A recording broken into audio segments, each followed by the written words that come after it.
Kia ora, talofa, namaste, haere mai, and welcome to this week's episode of The Niche Cast. We're from The Niche Case, the niche-case.com, where you can read about All Whites Rugby League, White Ferns Tour of Sri Lanka. We've got a Warriors versus Dragons preview. You also wrote about Rayan Rupert, which we'll touch on in a second, so you can read about Rayan Rupert, overseas draft prospect who played for the Breakers this year. NBA draft is happening tomorrow afternoon, Friday afternoon, so you can read about that on the website. We've got Flying Kiwis. We've got County Championship Cricket. Kiwis playing over in England. Kiwi NRL spotlights. Lots of Aotearoa sporting information is on our website, theniche-case.com. And twice a week, we jump on and we do a podcast. You can check in with the variety show, which is a bit more of a buffet. We do love a bit of kai. So we definitely love a buffet, and we love a smorgasbord of Aotearoa sporting notes and, speaking of kai, nuggets. That is the variety show that goes down Tuesday, so expect that to be published every Tuesday afternoon on YouTube, Tuesday night for the podcast feed on Spotify and iTunes. And here we are for the Niche Cast. This comes out on a Thursday afternoon on YouTube, Thursday night on the podcast, Spotify and iTunes feed. And if you would like to support the Niche Case, you can do so via Patreon or Substack.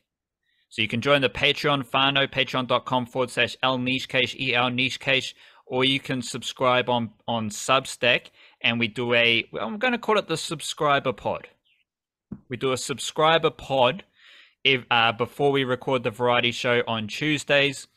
That is published on Patreon, and it also goes out to the paid subscribers on Substack on a Wednesday. So those are the best ways to support our mahi directly if you are so inclined with your generosity, but you don't have to. Just subscribe on the YouTube, building up our views and likes and subscribers on YouTube is fantastic. Following us on social media, Twitter, Instagram, Facebook, that's all cool as well. You don't have to pay us to show your support. Just tell a friend, let yourself be known, let yourself be heard, do all the social media, technological, funky stuff that you can do. And if you do want to support us directly, that option is available for you as well. Busy podcast coming up. These are really interesting, funky Aotearoa sporting times. You know it's going to be a good podcast where I've said funky twice within 3 minutes. Let's get into some mindfulness. What do you got, old mate? Yeah, this from a fellow called Amit Ray. I don't know who he is because it was just a bit of a Google search for mindfulness ones. I thought I'd go open-minded with this one. And this was a quote that stuck out to me. He said, "Looking at beauty in the world is the first step of purifying the mind."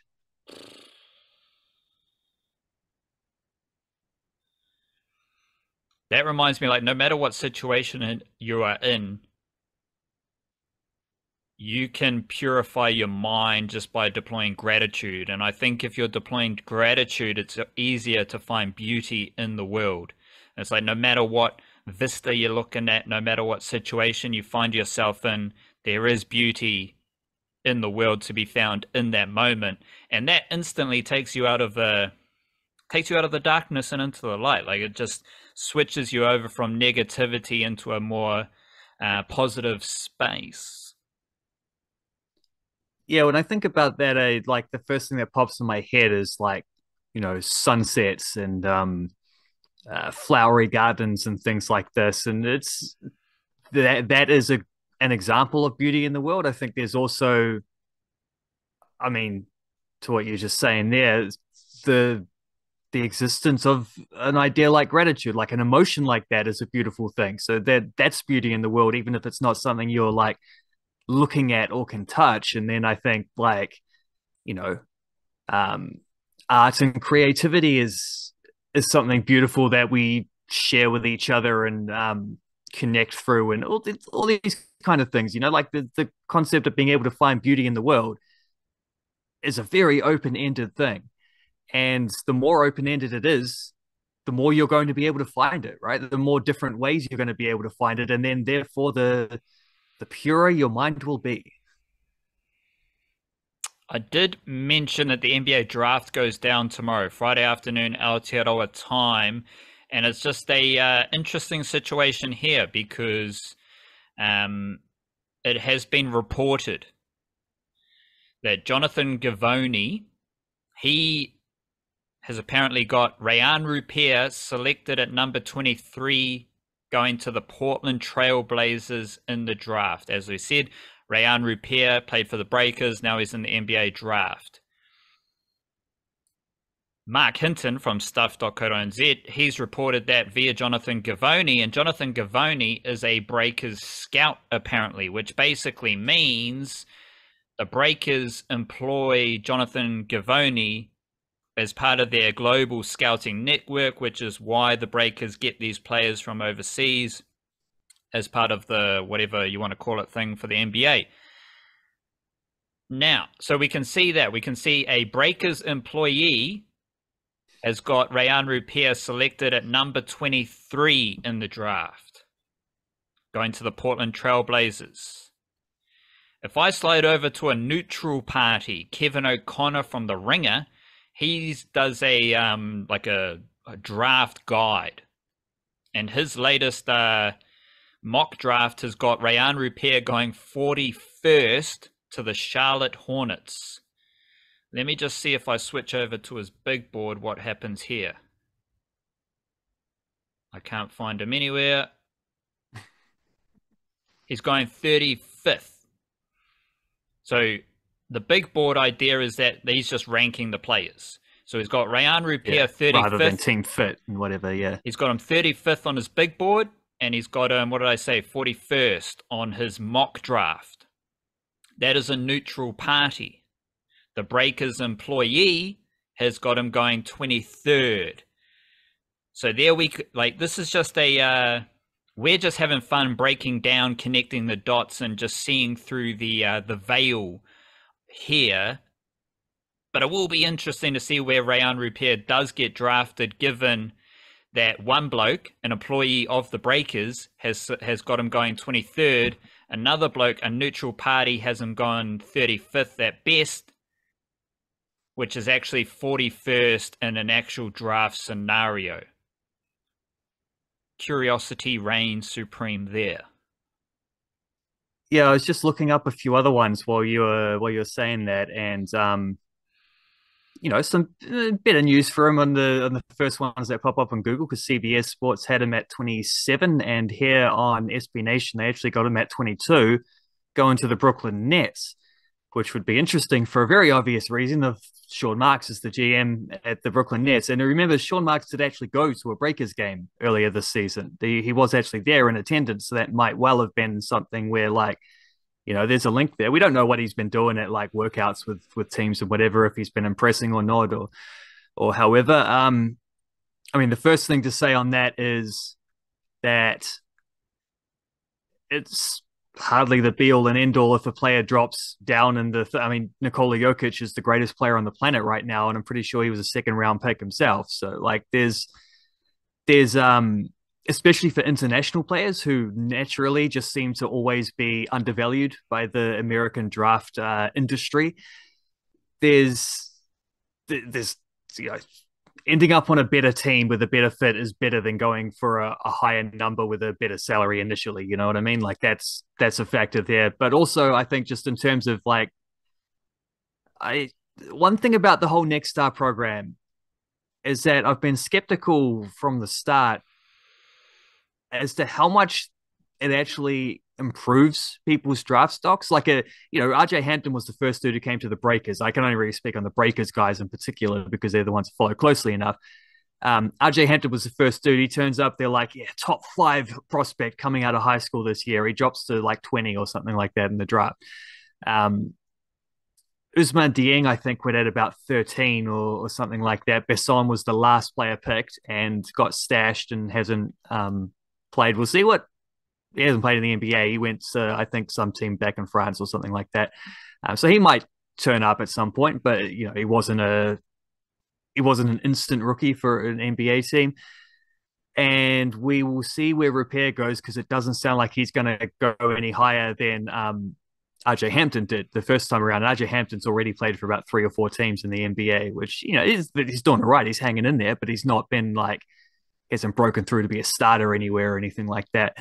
I'm skeptical as to whether these guys are going anywhere better than what they would have if they'd just gone straight to the draft, or if they'd gone to college, or if they'd stayed overseas. I don't necessarily think they're doing any worse. I just don't really think they're doing any better either. I think they're drafted the same place they would have been without the breakers. Like whatever the breakers are saying about being able to put players into the NBA, I'm skeptical that they're actually improving anyone's draft stock. Now they might be improving them as players. That's a different story, and that's fine. Like Dieng has had a couple nice games in the NBA, for example, already as a rookie. So that's probably more important. But in terms of the draft stuff, in terms of the flash and cash of the instant NBA impact kind of thing, I skeptical. I'll say that word again. Like I don't necessarily know the next star thing is helping dudes, but I also don't think that's the most important thing. So that probably doesn't matter too much.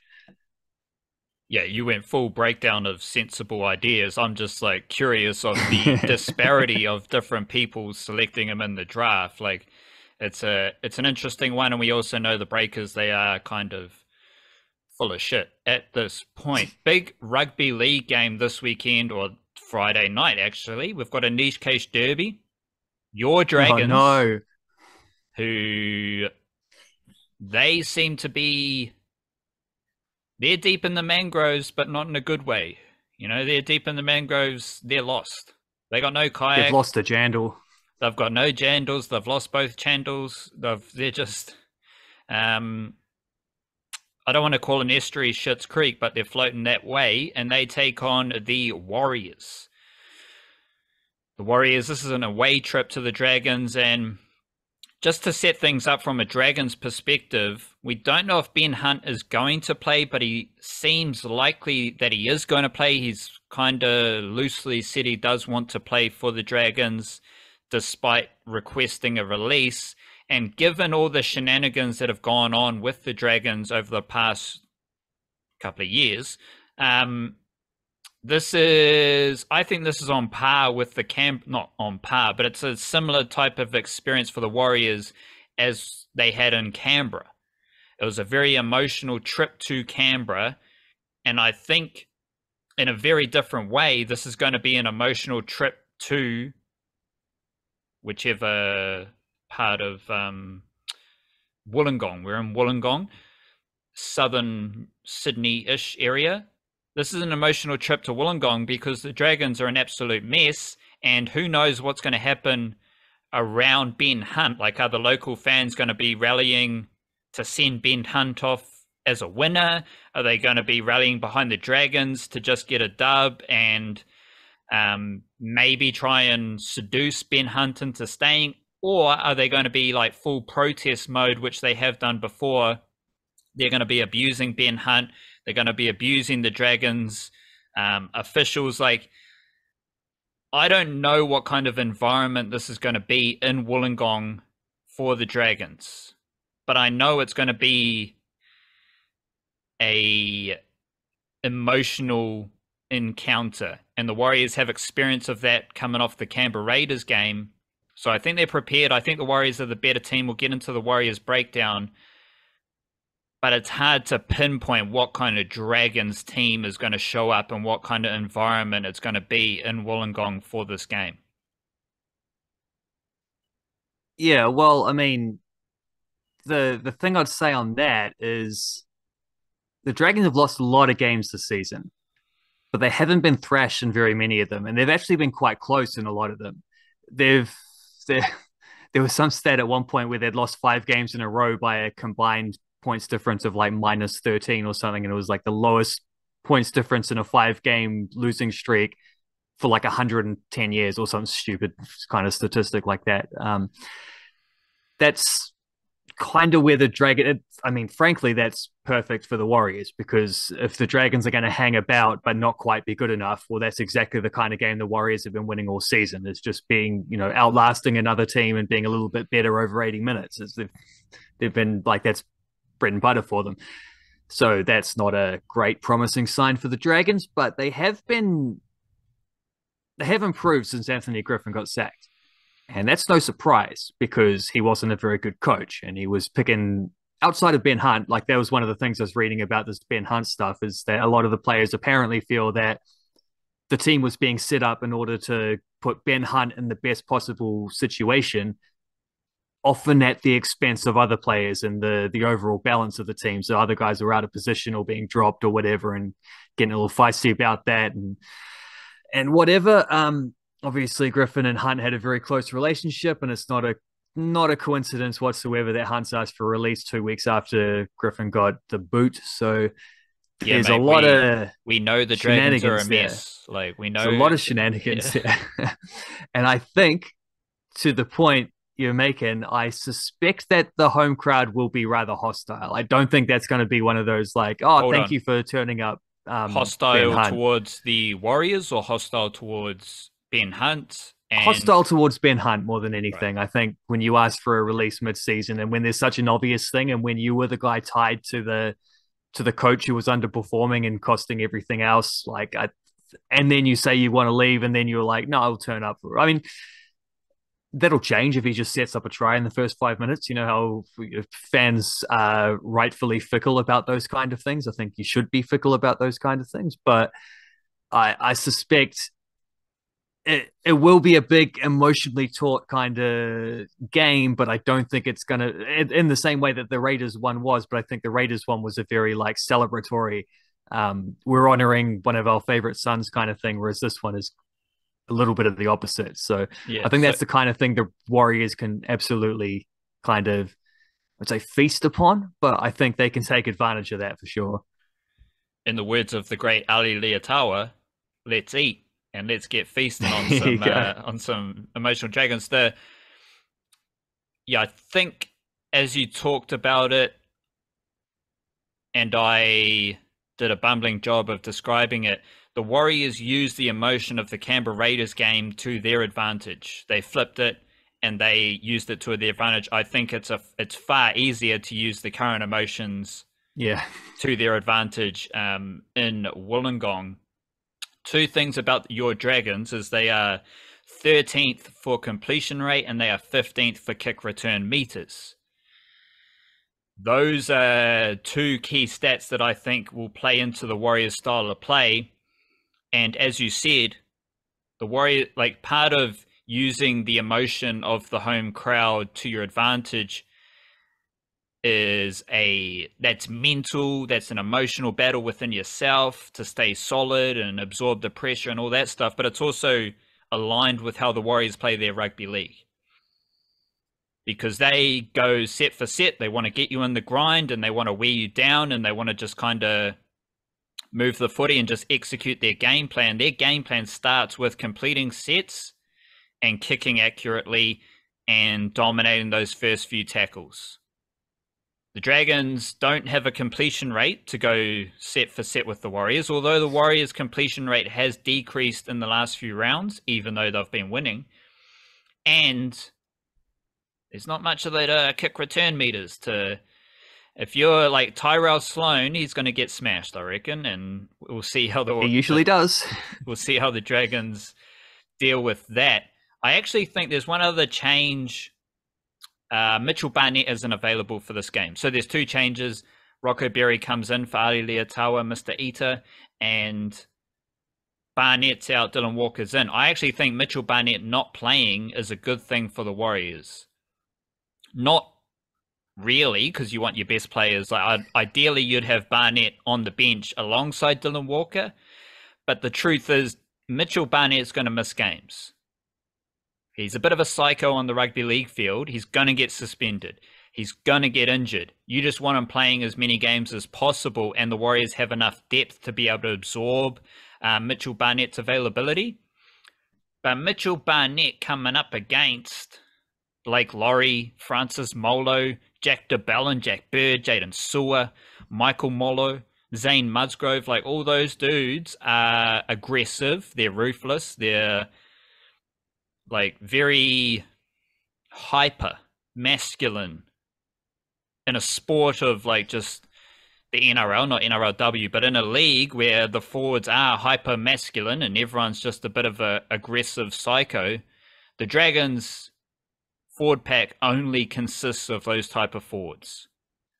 And Barnett not being there, I think, helps the Warriors play a different style.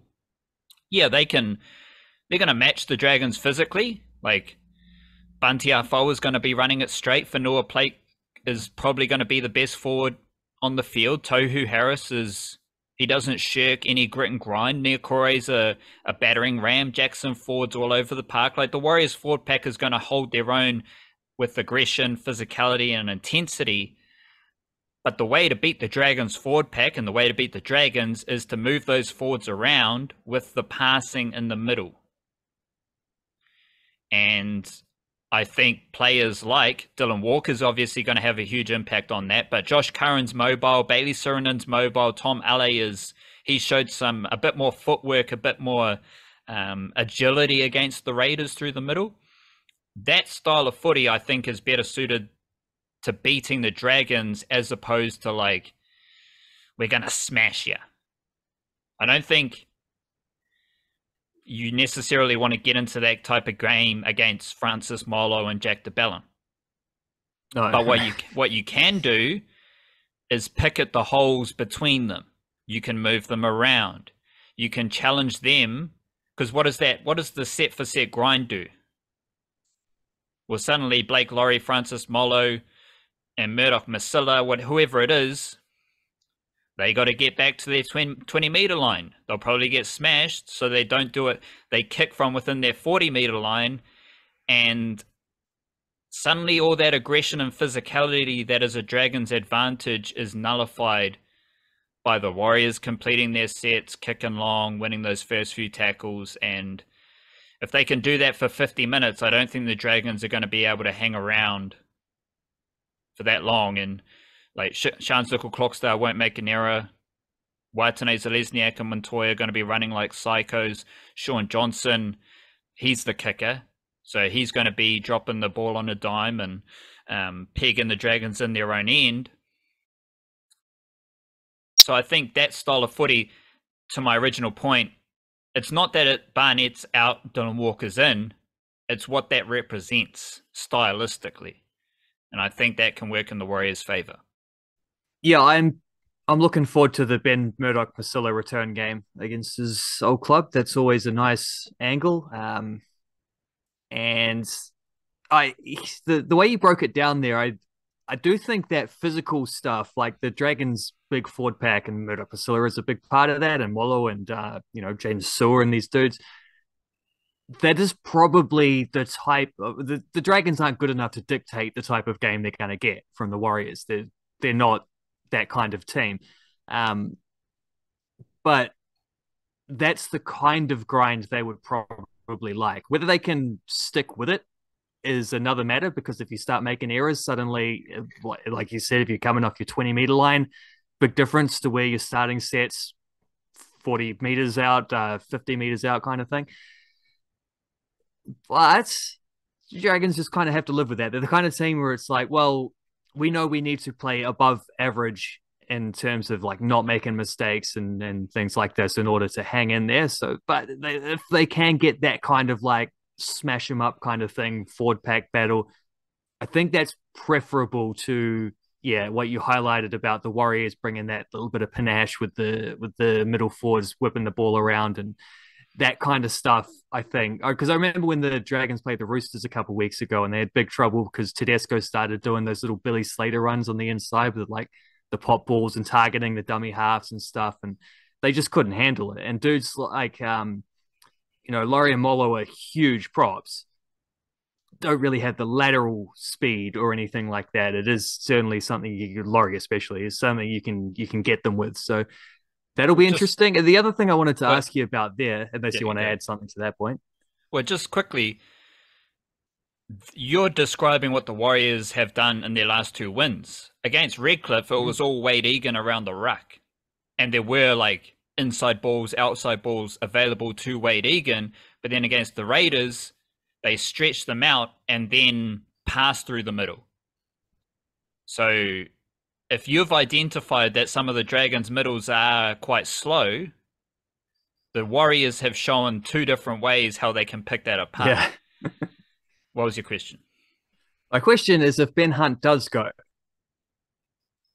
I don't follow the New South Wales Cup stuff very closely at all, but I do know Paul Turner, another ex-Warrior, has been popping up a bit in the halves for their reserve grade team.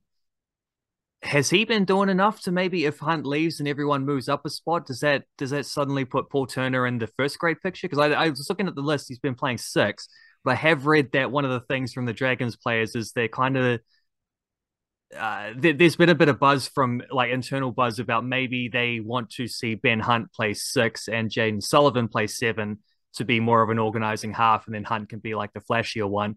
So I would imagine if Hunt leaves, that might be the case. As Sullivan goes seven, well, Sullivan will go seven without Ben Hunt there because either Talatau Amoni will play six, or so the question I was going to ask, maybe Paul Turner, like, is that something he might nudge up there? Because clearly the Dragons being near the bottom of the table and having one of the worst Kiwi NRL representations, those two things might not be uniquely unrelated.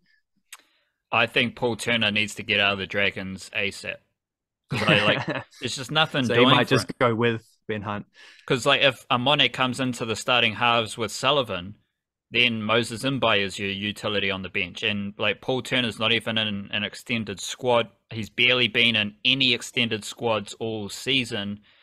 And I'm not sure who was the starting halfback in New South Wales Cup, but he is the number 6. So there's also a number 7 who might be ahead of him. So I don't know, but yeah, I don't Zach really. Herring. Don't know who that so is, but whoever he is, they might view him more favorably. I don't think the Dragons are necessarily a beacon of development. no.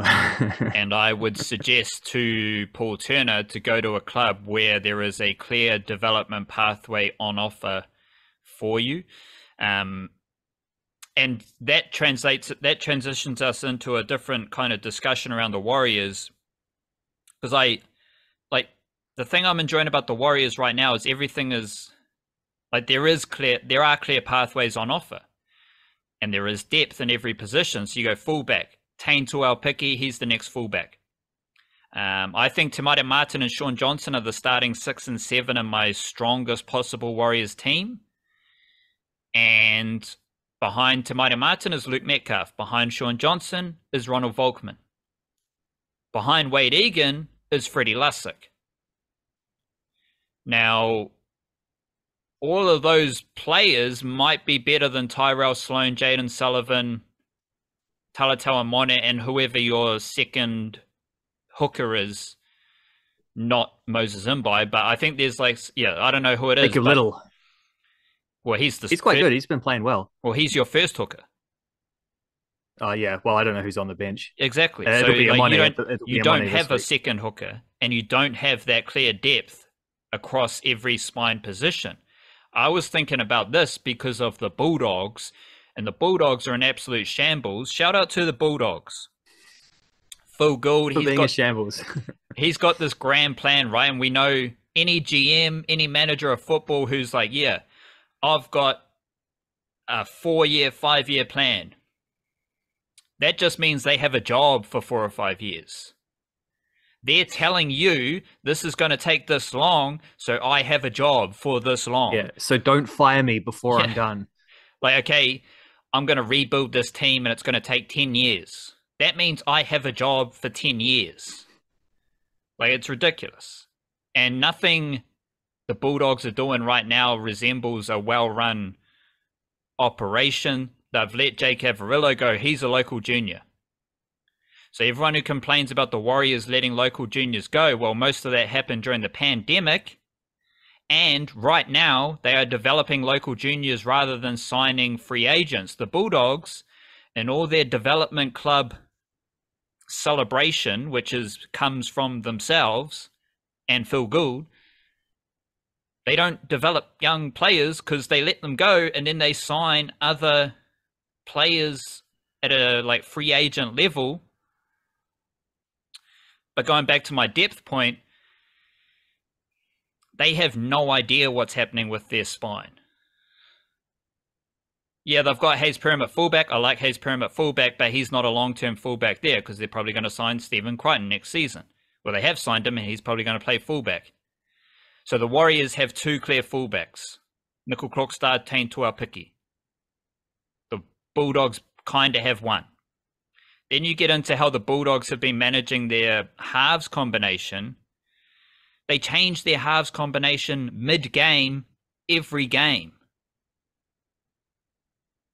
They start games with, they've got Matt Burden usually playing number 7, and then Karl Oluwapu, he's number 6, but then this Rajab guy comes off the bench, Oluwapu moves into middle forward, and mid-game you're playing with a different halves combination. How are you supposed to win games with that? The Warriors have two clear backup halves. Maybe Wade Egan is better than Reed Marnie. Like, don't tell an Aussie that, because they love Reed Marnie. But Wade Egan, he's a certified solid number 9. What has Reed Marnie done to impact winning football at the Bulldogs? Again, I'm just kind of rambling about my disdain for what the Bulldogs are up to. But another point, and we talked about this maybe off air, Cameron Ciraldo was the Panthers' defensive coach, defensive guru. Andrew Webster, he was in charge of Panthers' attack. Right now, the Warriors have a better defense than Cameron Ciraldo and the Bulldogs. Then you go to the Panthers, Cameron Ciraldo leaves, and the Panthers still have the best defense in the NRL without Cameron Ciraldo. It's all very interesting. And I think the Warriors are a better team than the Dragons. I think they'll win this game, but we'll have to... There is this other element of like Warriors trauma where you're like, yeah, usually they lose this game. So kind of just processing that as well. But we won't put that up on the pedestal. We'll just kind of let that. I'm aware of it because it's healthy to be aware of those things, but trying to pretend like it doesn't exist. You just look for the beauty stuff and keep the mind pure on that point. Yeah, I mean the table's a little bit skewed because we've obviously had Origin period with like some teams have played 2 games more than the others, but the Bulldogs have conceded the most points by a pretty chunky margin. Only team over 400, about 50 points, almost more than I think it's Redcliffe is next, and they have a minus 154 points differential, which is like the next worst is minus 88, and that's the Roosters. Coincidentally, well, not coincidentally, but randomly enough, that's not defensive maestro stuff. Like, yeah, when you bring in a defensive maestro coach to a bad team, you don't necessarily expect them to turn them into the Panthers in 1 year. Not even 1 year. It's been half a year. You don't expect that. But you probably do think they won't be the worst defense in the league continuing like that. You think that, but then they are. That right now they are the worst defense in the league, and that's rather shocking. But Bulldogs have had worries for a while, haven't they? And I mean, because that's Canterbury Bankstown, isn't it? So they're another one of those dual clubs, are they not? Which means that West Tigers are also one of those, and the Dragons are also one of those, and those are the 3 bottom teams in the NRL. Which I think Canterbury Bankstown is just the suburb name. Is that just the area? I don't think it's a merger between the Canterbury Bulldogs and the Bankstown Battlers or something. I don't know. Bankstown Battlers aren't carrying their weight if that's the case. But I can definitively say the Warriors are a better team and development organization than the Bulldogs right now. And heading into this game, I think they are better than the Dragons in both aspects as well. Yeah, but I expect the Warriors to win. I don't think it's impossible the Dragons could turn one up. Ben Hunt does have his big games now and then, and like I say, the Dragons have been keeping close in games. And the Warriors hadn't really blown anyone away until the second half against the Raiders, which maybe that was a turning point, and now they're going to keep doing that. But second half against the Dolphins as well. Second half against the Dolphins. Okay. But you got real specific there about this game. I'm saying more bigger picture. basically every Bigger aspect picture, yeah. every aspect of an NRL organization, the Warriors are better than the Bulldogs and the Dragons right now. Couple of quick hitters for NRL footy. Nelson Asafa-Solomona on an edge.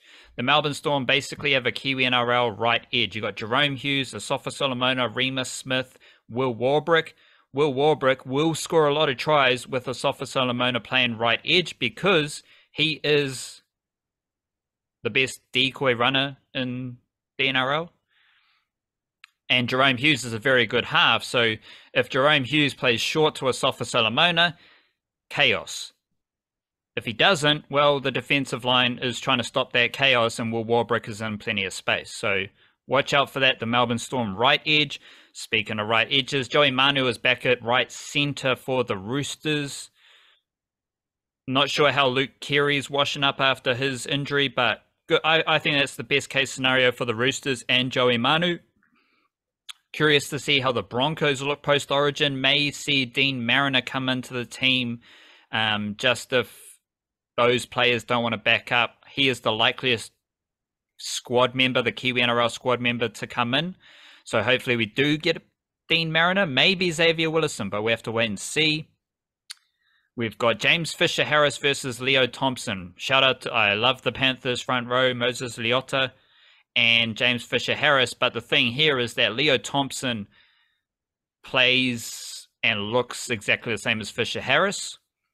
So that's just a fun train spotter note there. Just watch Fisher-Harris and Leo Thompson together on the same field going to battle in the middle.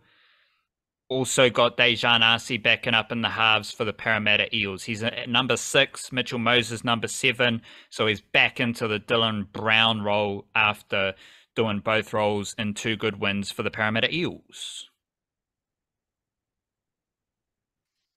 Beauty. It's is it a full round of fixtures again, or it'd be Origin affected still, wouldn't it? Because half the teams, I don't know, there's 3 buys coming up this week, whereas there were like 6 last time, 7 actually. Yeah, well, Warriors and Dragons is a Friday night game as well, isn't it? It's on 10 p.m. on a Friday night, which is a bit different for both those teams. They normally both find themselves playing on Sundays, but there we go. I'm also pretty confident that one of the Dragons forwards will get sin binned. Yes, and it's probably going to be Francis Molo. Yeah, he's a walk-in sin bin. Probably for a dirty hit. Yeah, a high shot normally. It happens. Like, I think the Warriors could bait one of the Dragons forwards into a sin bin. I think that might be just a straight up tactic. It'd probably be a pretty good tactic, so I suggest. Also, Rocco Berry, Adam Pompey up against Moses Sully and Zach Lomax. Everyone's just going to assume Zach Lomax, Moses Sully, they're better. I'm curious. Rocco Berry's back in the team. I think Leotar was out injured because he's not playing New South Wales Cup, but I would love to see Rocco Berry and Adam Pompey run rampant against Zach Lomax and Moses Sully. That would, apart from a Warriors win and a Dragons sin bin, that would make that game fantastic. Yeah, well, we'll come back on Tuesday and we'll compare the running meters for those pairs, and we'll see if the sin bin happened. We'll see how the thing went. I think you'll get 2 out of 3 there. I'm not sure you get 3 out of 3. We did spin some big All Whites yarns on the variety show, so I just want to throw up some themes that I've noticed from your yarns and your coverage here. The first major thing, I think this is the biggest theme for the All Whites right now, is their depth and the variety of players they have to be able to perform over 90 minutes or 100 minutes these days, considering the extra time stuff. But this seems like the deepest the All Whites have ever been. And when it's the deepest, by nature, you've got a greater variety of players that you can use at your disposal, whether to start the game or to change the style of play during a game. And of course, that helps you play different formations and different styles. So the depth of Kiwi football has been on display, especially these 2 games against Sweden, because we did see some different lineups.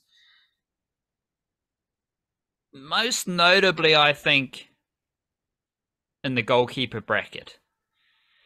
Ollie Sale started the Sweden game, and then old Krocom, Max Krocom, he started against Qatar. As we know, the All Whites are better than Qatar, and Qatar were at the last World Cup, so that's no biggie. We do know the All Whites defeated Qatar 1-0, winning goal from Marko Stamenic, the USO. He scored a spectacular goal from outside the box, his first international goal. Aotearoa is a better sporting nation than Qatar. But that change, I found that change really interesting, because I have released, I just don't think Ollie Sale is, I think he's a good goalkeeper, but having watched his form decrease for the Wellington Phoenix, now coming into All Whites footy, where Darren Bazley's been pretty clear that he wants to play a style of footy that the players drive, that the players are engaged in, and that involves a lot of playing out from the back. So fine, the players want to play that way, that's cool.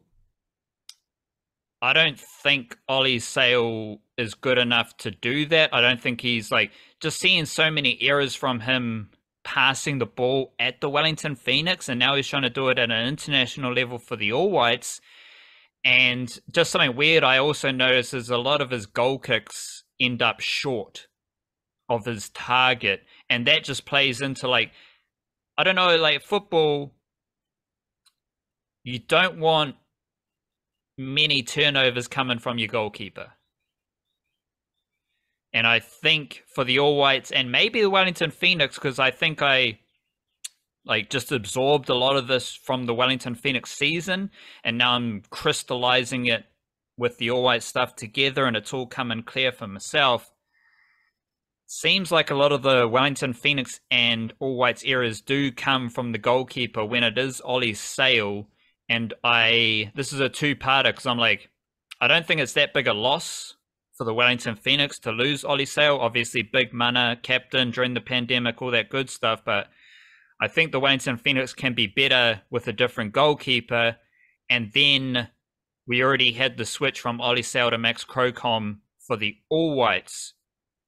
To ask a direct question, is Max Krocom better at playing out from the back and controlling possession than Ollie Sale? And is he a better, I don't know what you've talked a bit about it with the football Ferns goalie, Aaron Naylor, and maybe Vic Gesson is here. Gesson and Elite, the 3 big ones. Some of their strengths and weaknesses.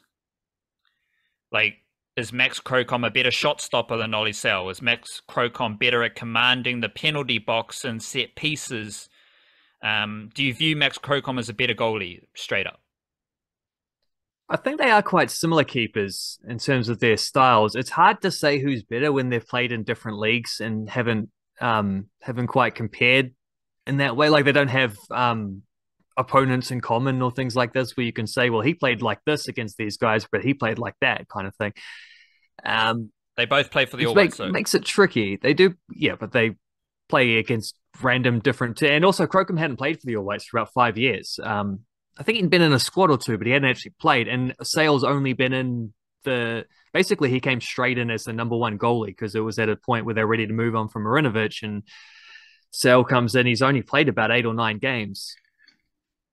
And I don't think he has at any point there shown the levels of performance that he did in his first year as a starter for the Wellington Phoenix. And his first year was fantastic for the Phoenix.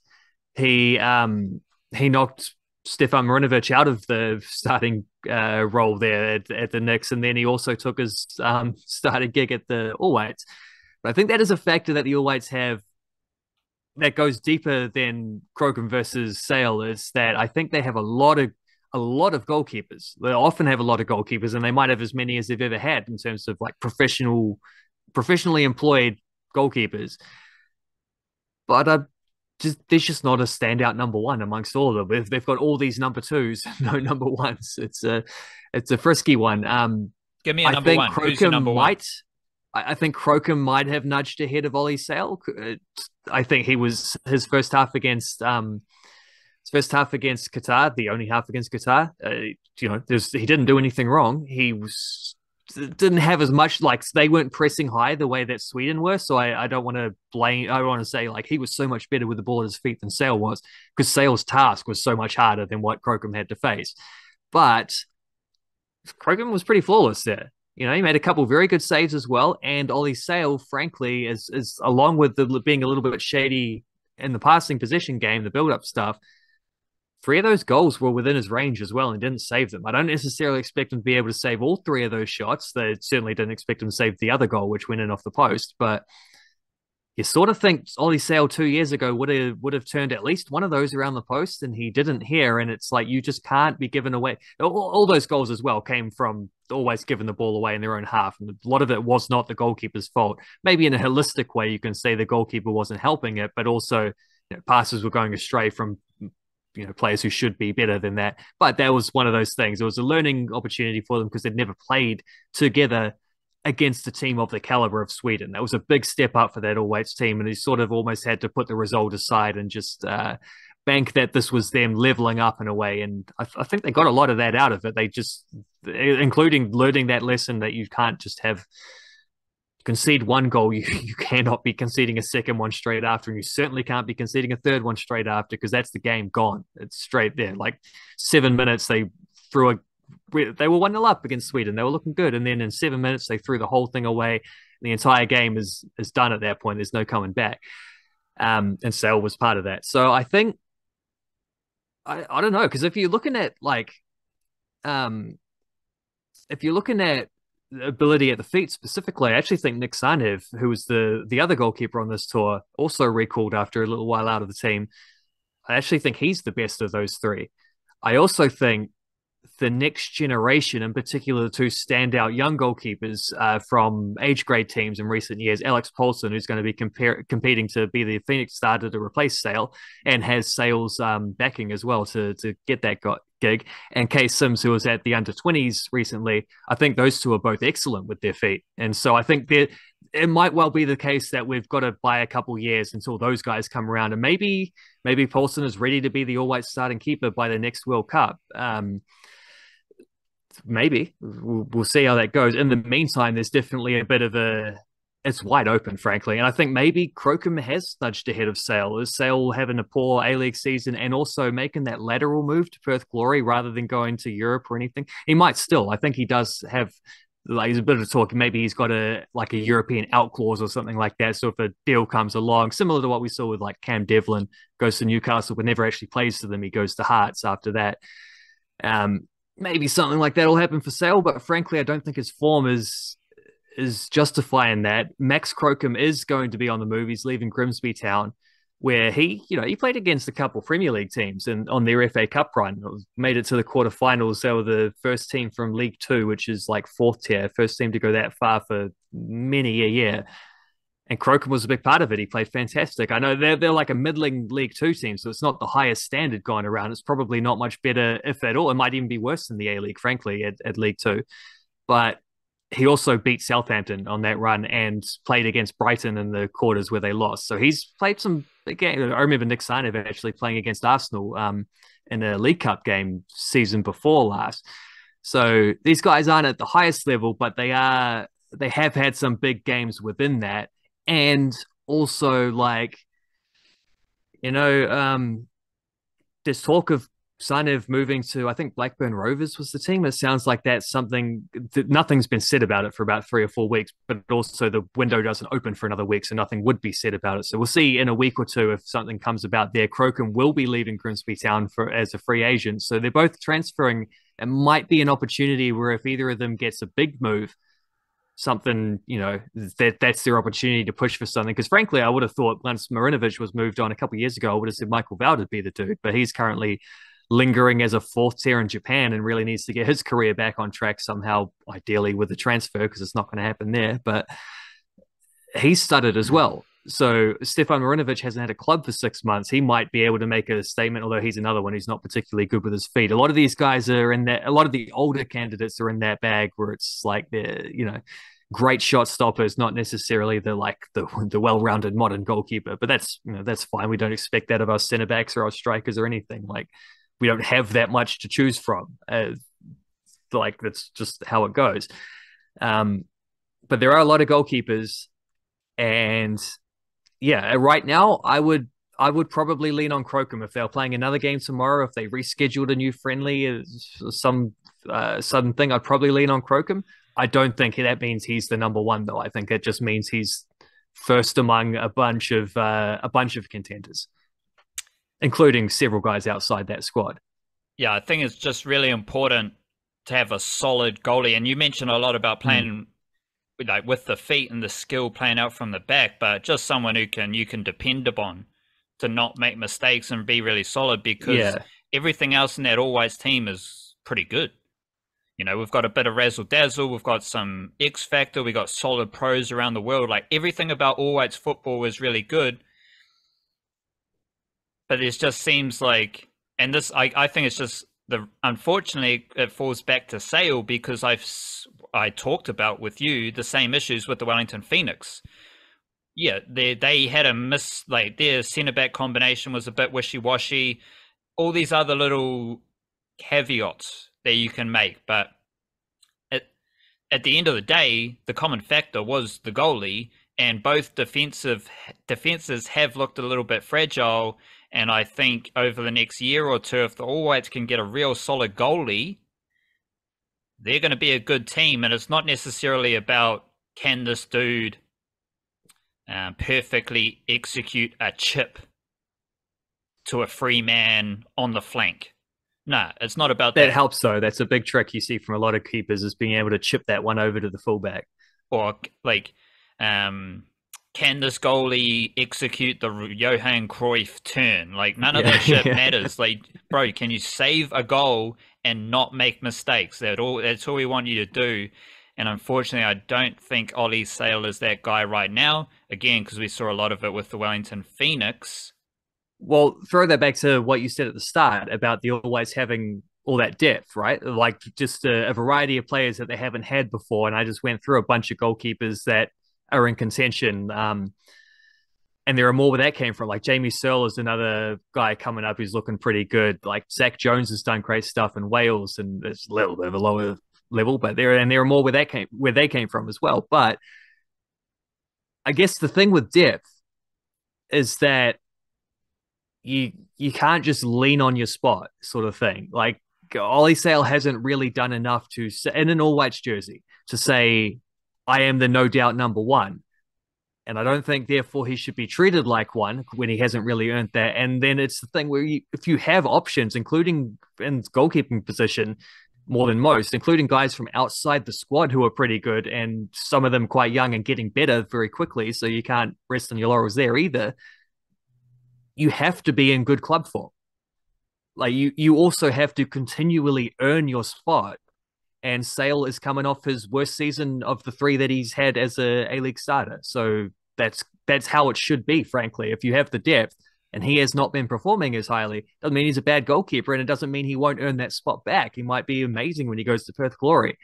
Change of scenery often does it for people too. Like that does happen. But right now, he hasn't locked that in. And with the All Whites having the options that they have, this is the conversation we get to have, because there are other guys who have been contending more, who have been putting up better performances, and therefore deserve to be starting ahead. Like you have to be delivering in your club form to be getting selected. Two quick questions here. Well, I don't know how many questions, but I'm just trying to process my upcoming questions. At least one. I think the same thing is happening in the football Ferns, and is there a clear starting number one goalkeeper for the football Ferns right now ahead of the World Cup, yes or no? Yeah, definitely. Vic Essen for sure, who's been arguably their best player of the last 12 to 24 It's months. just So I think, yeah, that's a clear one.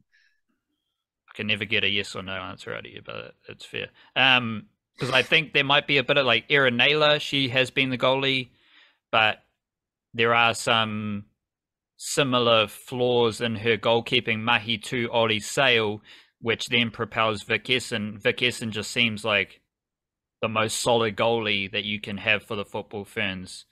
Um, Yeah, well, that is an interesting one though with the Ferns because they're in a slightly different thing where they have a couple of like they basically have three number one candidates rather than the All Whites trying to sift through all their backup candidates to see who should be starting. Whereas the Fern, like, because Erin Naylor was the long-time starter, and her career has not been so great in the last few years because she's bounced around a lot of different clubs and has struggled to get game time, and that's affected her performances with the Ferns, I think, as well. And currently has been out injured for about 3 or 4 months, and I haven't seen it reported here at all, other than in Flying Kiwis a couple of weeks ago. But and from some of the Swedish things that I could find, it sounds like they're not necessarily expecting her back till after the winter break. Which, if that's the case, she's not going to be at the World Cup. Like she's not going to recover in time to play at the World Cup. Which frankly, she's dropped to the third tier, third choice goalkeeper. So it's not that might be the least consequential injury in the squad. You know, the third choice goalkeeper is the least likely player to get any minutes.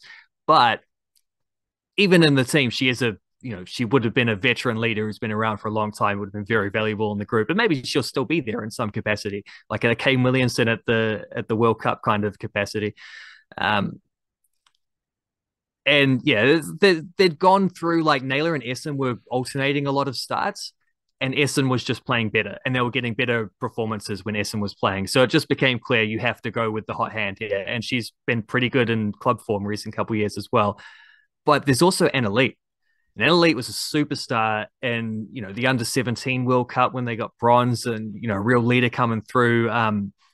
The age grades did like sort of prioritize her club career a little bit, and so missed some Football Ferns tour, which allowed it to be Essen versus Naylor rather than Essen versus Naylor versus Leet, which is why Leet's a little bit further back. But she is the backup, and frankly, if you're talking about like the skills with the feet and stuff, she's the best of them at that. She's just as good of a shot stopper as Essen and Naylor. She might still like a bit of a younger goalkeeper, 6 or 7 years younger than the other two. So still probably working on a couple fundamentals, but is playing at the highest level with Aston Villa. And Aston Villa, she sort of alternated with one of the England backup keepers, Hannah Hampton there. Hannah Hampton's leaving. She's probably going to Chelsea by the sounds of it.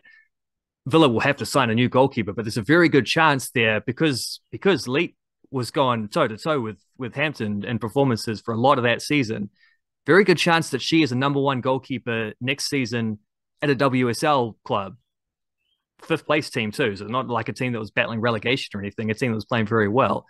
So she's the one with the biggest upside, but I think the World Cup is Vic Hessen's time to shine. And then after that becomes, you start the transition to an elite who will be there for the next 10 years after that. But they've had a real interesting goalkeeping thing. And if Naylor doesn't make it, probably Brianna Edwards will be the third choice, the Wellington Phoenix keeper over the last season. Well, Lily Oldfield was out injured, missed the whole season, still injured, so not going to make, which is a bit of a concern. That's a long break. When they were considering that she might be back early A-League. I know she had a step back and there, but it's a frisky one there. But there's good goalkeeping depth in the Football Ferns. There's good goalkeeping depth with the All Whites. A little bit of a different thing in terms of where we're at right now, because I think the All Whites are a couple of years away from the younger guys who have the highest upside pushing into where Leet is now. But I guess we've always had good goalkeepers, haven't we? It's the one position we can always rely on. Yeah, now that I'm thinking through everything, it feels like the most recent goalie that I have seen for both teams is not the best goalie. Ollie Sale and Erin Naylor. Yeah. Like, no matter what the actual facts are, I'm just saying the most recent goalie that I have seen play the most for the All Whites and the Football Ferns, which is purely based off vibe, it doesn't feel like they're the best goalie, which I think is an immense positive for both teams, that is an example of the depth on offer. We do have a White Ferns tour to Sri Lanka, and this starts next Tuesday evening with ODI games. So probably touch in some preview ideas next week on the Variety Show. I have a couple of notes and nuggets. Have written a big preview today, so you can read about on our website, theniche-case.com. One, like in summary, the White Ferns have really good spinners. They're going to spin-friendly conditions. I think they've got 4 really good batters. Amelia Kerr, funnily enough, she's one of the spinners and one of the batters. Amelia Kerr, Susie Bates, Sophie Devine, Maddie Green. Although Sophie Devine has had a pretty big dip in form over the last 12 months, which is offset by Maddie Green's rise in form. So Maddie Green is a seriously good batter right now. Sophie Devine has diminished a wee bit. Susie Bates is holding solid. I think Amelia Kerr is the best cricketer in the team. Fascinating to see what happens, but we have talked a lot about the New Zealand cricket contracts and how little they mean to the Kiwi cricket fan, which will be interesting for some people listening to this because you check the headlines, it's all about contracts. I just want to update things here because, reminder, the men's contracts, the Black Caps contracts, there were the big headlines about Adam Milne returning to the Black Caps contract list after 5 years with no contract, all this other stuff. At the time, and a few weeks ago, I basically told you how Henry Shipley has been playing more than Adam Milne, and Henry Shipley is going to be playing for the Black Caps more than Adam Milne.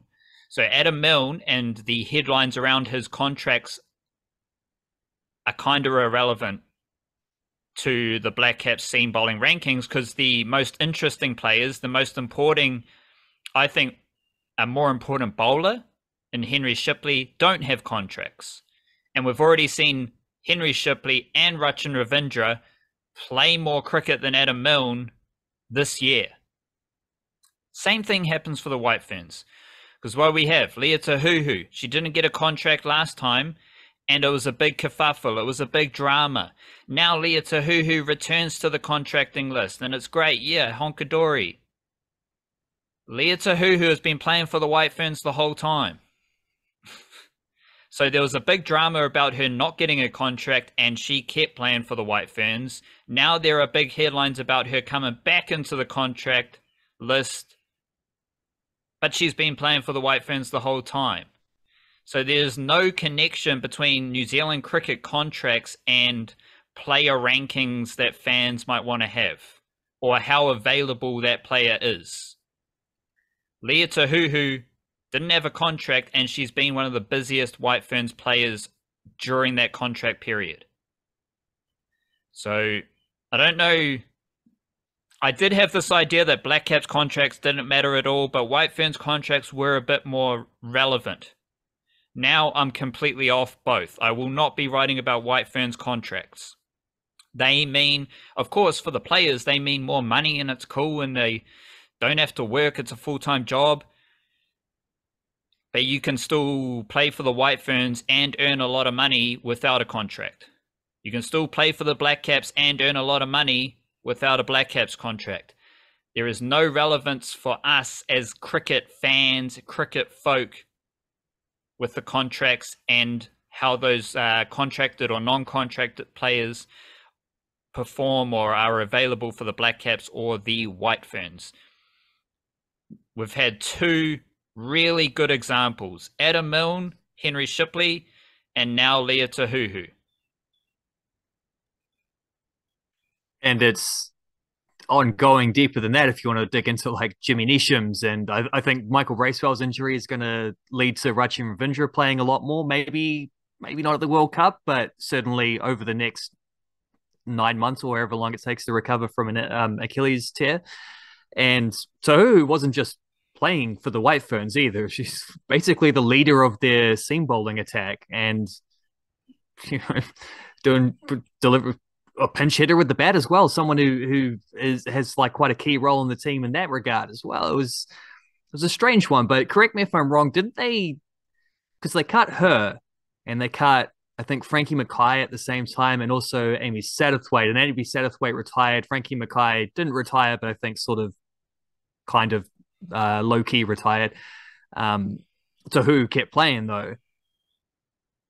Wasn't that done right before the change of coach? Like they were changing coaches, they did the contract thing, and then they brought in a new coach like a month later. So maybe there's some of that as well, where it's like the coach is fixing some of the weird, which itself was baffling. Because why would you be making decisions about the future of the team when you don't have a coach? It'd be like Darren Baisley telling Ollie Sail he's never going to play for the All Whites again, which is stupid because the next coach will have a different idea, kind of thing. The contracts are not important to Perhaps us. that's the only lesson. You know? That is the lesson here. Like only lesson. Trying to get into the weeds of this player got a contract, that player didn't get a contract. What does it mean here? What does it mean there? It means nothing. All that matters is who is playing, how are they playing, is the team winning or losing. I will never pause.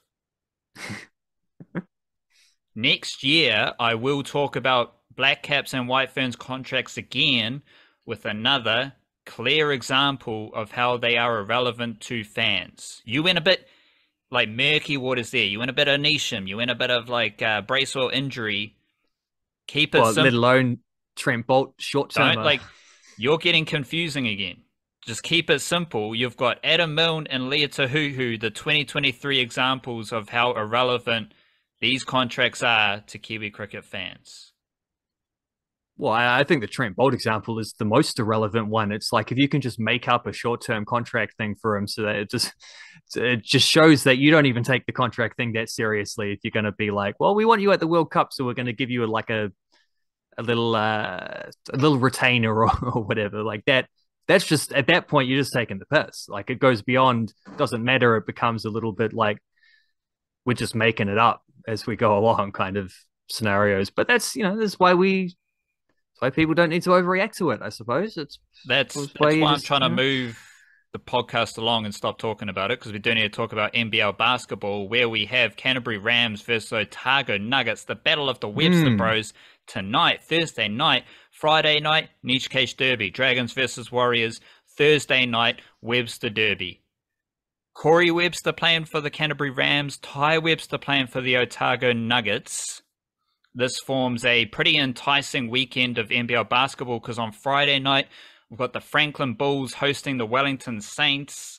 Not sure if you caught it, but Wellington Saints, I can see how they're always in the news. They're like the only NBL team that is in the news because they get monster crowds. Every arena in the NBL has a monster crowd, but Wellington Saints, they love their basketball in the capital. And they travel to the Franklin Bulls. I think you got the Franklin Bulls behind you there. So that will be a big old... I don't think that's in Pukekohe. That looks like it's in Papakura, so that's cool. Tuatara versus your Nelson Giants. You got your old mate McRae will be playing for the Nelson Giants, I imagine. But Rams versus Nuggets Thursday night. Bulls versus Wellington on Friday night. Any things we should be looking out for in those games, which are Wellington are outside the top four, but they are a sneaky team trying to get into the top four. Rams versus Otago Nuggets. That is a top four matchup. Yeah, Saints outside the top four, but they should still make the top six. So that's not going to. Well, they're close enough. They'll probably, if frankly on form, they'll probably catch the Otago Nuggets and go past them. Although Ty Webster might have a thing or two to say about that, particularly if they can get Ja'Cory McLaughlin back as well. They've really dropped off since their import point guard got injured, basically, has been the catalyst. But yeah, because it's top. I think top two go straight through the semifinals, and then 3 to 6 playoff and like quarterfinals to see who goes through. So you want to get 3 or 4 in order to get that home playoff, basically, because you're not going to be at home in the semis. The top two will get that honor, and that. Well, that's the Tuatara should be one of those teams, and then it's about who can outlast between the Rams and the Bulls. Rams do have the points differential advantage quite significantly at the moment, but Bulls, frankly, the Bulls have won I think they've won 6 of their last 7 games, And the one loss that they had was against the Tuatara, who have won 7 in a row. So, I mean, those are the two form teams right now. Canterbury, of course, as you say, scooped up a bit of Corey Webster to help them out, and that makes a big deal. Saints, I think, just signed another import as well, which it's not a coincidence these guys are popping up now because in order to be eligible for the playoffs, you have to play 5 games, and there's 5 games to go for every team except the Hawks and Sharks. They've played 14. Everyone else is on 13, so 5 games left. This is when you bring in those last ditch guys, the big the power brokers to come in and set you up for the home stretch. So yeah, that frankly they're all pretty big games. When you got 6 out of 10 teams can make the playoffs, then you get into a thing where everyone still has something to play for. No one's out of it. Like 6th is Nelson on 10 points right now. Last is Taranaki on 8 points. It's like one win changes everything there. So they're all big games for the next few weeks. And yeah, there's exciting times because we are getting a little bit of an influx in some of these players where like the Webster brothers are going to really boost the league kind of thing. And for teams that probably need a bit of a boost right now as well. Teams that the Rams and especially the Nuggets, who started so well and have faded off a little bit through the mid part of the season. Now we come to the home stretch, the end game. Exciting. It's exciting. So even that like Giants Tuatara game, I've mentioned the Giants need to keep winning to hold on to a top 6. They're playing the best team, but I think like Callum McRae's really given them a boost, as I've said a couple times. I've said that on the Tuesday podcast. Like Nelson are playing as well as they have all season. Maybe they're the team that can finally snap this Tuatara win streak. There's a lot of funkiness going on in the NBL right now. What are some like combinations you're looking forward to seeing with the Webster Bros back? Like obviously Canterbury, bit of Max Darling, old mate Walter Brown. Who's the other big man? Welby? Tom Webley. So you've got a really good point guard, and you've got some fine bigger men. Max Darling and Webley are bigger men. Walter Brown's a bit more of a wing player. So you got some good combinations there. Ty Webster, he might be working with Timmins a lot, which is an interesting combination there. Like, are there any other combinations, maybe celebrating those combinations a bit more that you're watching out for? Well, if you're Michael Harris on the Nuggets, you're probably going to enjoy having a very good creative point guard come into the team when you are a guy whose thing is you can just drain 3-pointer after 3-pointer on the edge. Like it's nice to have a very good passer coming in there. And I don't know if McLaughlin's back or if he's coming back anytime soon, but he's been out for a little while, and Ty Webster is like the best local option they could have found to cover some of that. I'm not sure. He must have played with Sam Timmins at the Breakers, eh? Would they have? I think before Timmins was a fully rostered player, it might have crossed over when he was still a development player. They might not have. Like it might have been one season he leaves and the other season the next guy turns up. But